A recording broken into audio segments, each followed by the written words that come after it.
राधे राधे, स्वागत है आपका हमारे चैनल में। मैं आपके साथ पंडित विशाल शास्त्री। आज का विषय आज जानेंगे 2021 में गोवर्धन पर्व कब है और गोवर्धन पर्व का शुभ मुहूर्त क्या रहेगा, किस समय आपको गोवर्धन पूजन करना चाहिए जिससे आपको गोवर्धन महाराज की परम अनुकंपा प्राप्त हो सके और साथ ही में भगवान कृष्ण की भी परम अनुकंपा प्राप्त हो सके। और जानेंगे गोवर्धन पूजन पर कुछ विशेष उपाय जिनको करके आप विशेष लाभ जीवन में प्राप्त कर सकते हैं। यदि धन की समस्या है तो वह दूर हो सकती है, रोग कष्ट जीवन में चल रहे हैं तो वह दूर हो सकते हैं, संतान से संबंधित कोई समस्या है तो वह भी दूर हो जाएगी। ये कुछ विशेष उपाय आपको अवश्य करने चाहिए। मित्रों, चैनल पर नए हैं तो चैनल को अवश्य सब्सक्राइब करके रखें ताकि ऐसे ही ज्ञानवर्धक वीडियो आपको निरंतर प्राप्त होती रहें। चलिए आगे बढ़ते हैं। जैसे कि आप सभी जानते हैं कि यह पर्व कार्तिक मास शुक्ल पक्ष की प्रतिपदा, जिसको पड़वा के नाम से जाना जाता है, उस दिन इस पर्व को मनाया जाता है। इस पर्व को दो नामों से विशेष जाना जाता है। सबसे पहले इसको गोवर्धन पूजा के नाम से जानते हैं और दूसरा इसे अन्नकूट पर्व के नाम से जाना जाता है। इस दिन गोवर्धन महाराज की विशेष रूप से पूजा की जाती है। गोवर्धन यानी गौ का वर्धन, गौ माता का पूजन विशेष रूप से किया जाता है और उन्हीं के गोबर से एक गोवर्धन महाराज बनाए जाते हैं, यानी गोवर्धन पर्वत की आकृति बनाई जाती है और उनका पूजन किया जाता है। गोवर्धन महाराज को 56 प्रकार का भोग लगाया जाता है।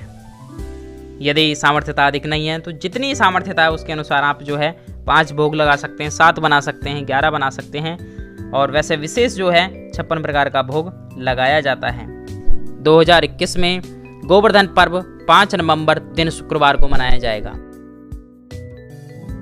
गोवर्धन पूजन का शुभ समय दोपहर 3:20 से आरंभ हो जाएगा और यह शाम को 5:30 तक रहने वाला है। इस समय के बीच ही आपको गोवर्धन पूजन करना चाहिए। चलिए जान लेते हैं गोवर्धन पूजन की विधि। गोवर्धन पूजन वाले दिन सबसे पहले प्रातःकाल ब्रह्म वेला में उठकर स्नान आदि कर लेना चाहिए और अपने पूजा घर में बैठकर धूप दीप करें। लड्डू गोपाल जी को स्नान कराना चाहिए, लेकिन ध्यान रखें इस दिन स्नान में विशेष कार्य करना है। इस दिन स्नान में दूध का प्रयोग करना है। गाय के दूध से भगवान लड्डू गोपाल जी को स्नान कराना चाहिए। इसके पश्चात उन्हें मिश्री आदि का भोग लगाएं। तुलसी पत्र उनको समर्पित करना चाहिए और दोपहर के पश्चात जब आप गोवर्धन बनाना आरंभ करें तो उसमें गाय के गोबर का ही प्रयोग करना चाहिए। भूलकर भी उसमें भैंस के गोबर का या अन्यत्र किसी का भी नहीं लेना चाहिए। केवल गाय के गोबर से ही उनको बनाना चाहिए, तभी उस पूजा का पूर्ण फल आपको प्राप्त हो पाएगा। गोवर्धन में आपको गोवर्धन पर्वत बनाना चाहिए, साथ ही में ग्वाल भी बनाएं और गौ माता इत्यादि भी छोटे छोटे जो हैं पशु इत्यादि सभी बनाने चाहिए।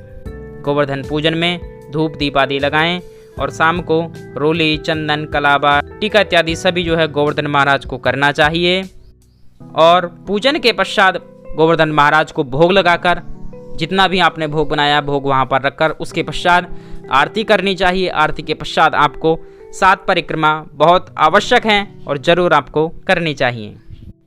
इस दिन आपको विशेष उपाय में क्या क्या करना है। इस दिन जब भी आप पूजन करेंगे सुबह और शाम दोनों समय आपको ओम नमो भगवते वासुदेवाय इस मंत्र को 12 अक्षरों वाला यह दिव्य मंत्र है, भगवान श्री कृष्ण का बड़ा प्रिय मंत्र है, इसको आपने जपना चाहिए।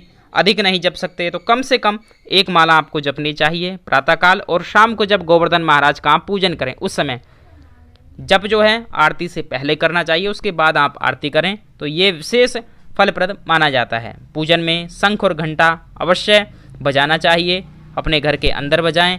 पूजा जहां बाहर करेंगे गोवर्धन महाराज की घर के आंगन में वहां अवश्य बजाना चाहिए। गोवर्धन पूजन में आपको दूध, दही, घी, शहद और शक्कर मिलाकर एक पंचामृत बनाना चाहिए। उसका भोग लड्डू गोपाल जी को भी लगाएं और गोवर्धन महाराज में भी उसका अभिषेक करना चाहिए, यानी धार बनाकर उसमें छोड़ना चाहिए। इससे विशेष आपको लाभ प्राप्त होता है, आयु की वृद्धि होती है और पशुधन आदि यदि आपने पाले हुए हैं तो उसमें वृद्धि मानी जाती है। यदि आपकी सेहत ठीक नहीं रहती, यदि आपका स्वास्थ्य सही नहीं रहता, यानी गोवर्धन वाले दिन आपको 5 वृक्षों के छाल को लेना है और उसको उबालकर आपको स्नान करना चाहिए। छाल आम की छाल, नीम की छाल, गूलर की छाल, पीपल की छाल और बरगद की छाल, इन 5 छालों को लेकर आप पानी में डालकर इनको उबाल लीजिए। अच्छी तरीके से उबल जाए, ठंडा हो जाए, उसके बाद इस जल से आपको स्नान करना चाहिए। फिर बाद में शुद्ध जल से स्नान करें, साबुन का प्रयोग नहीं करना चाहिए। और इस प्रकार से यदि आप लगातार 7 दिन इस दिव्य औषधियों से स्नान करते हैं तो शीघ्र आपकी जो भी रोग है, चाहे किसी भी प्रकार का रोग है, तो वह सभी रोग समाप्त हो जाते हैं भगवान गोवर्धन की कृपा से, भगवान श्री कृष्ण की कृपा से। ऐसा बड़ा दिव्य प्रयोग ये गोवर्धन पर्व से आरंभ किया जाता है 7 दिन के लिए लगातार। मित्रों, और भी ऐसे ही ज्ञानवर्धक वीडियो आपको प्राप्त होते रहें तो इसके लिए यदि अभी तक आपने चैनल को सब्सक्राइब नहीं किया तो सब्सक्राइब जरूर करें। मिलते हैं अगले ज्ञानवर्धक नेक्स्ट वीडियो में, और वीडियो अच्छा लगा है तो शेयर अवश्य करें।